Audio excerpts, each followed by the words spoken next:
तो भाई आज मैं सुबह सुबह उठ भाग रही हो ऊपर देखो, ऊपर जाते बेलड़ा नीचे पटकी, धीरे धीरे पटकता पटकता पटकता पटकता टाइम लाग न रही। बाद में पाछो नीचे आपने चाल रही घसाई और पाछो टाइम अपनी गाड़ी गयो गाँव में गयो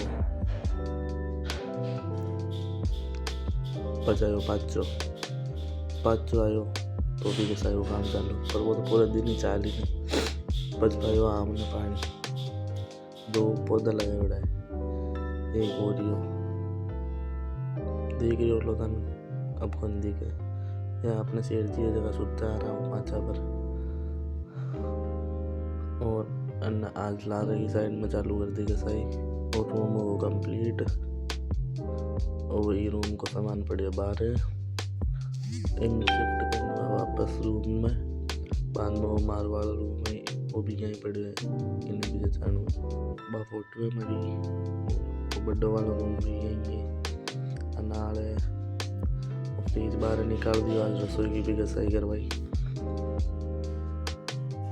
अरे भी आपने भैया घसाई करा। बाद में मैं गयो बड़ू जार वापस आई गो, वापस आ गयो आपने रोड पर। अपन रेत को ट्रक नकवाणु एक, तो वो ट्रक आई गए भाई साहब रिवर्स ले गया पूरे रास्ते।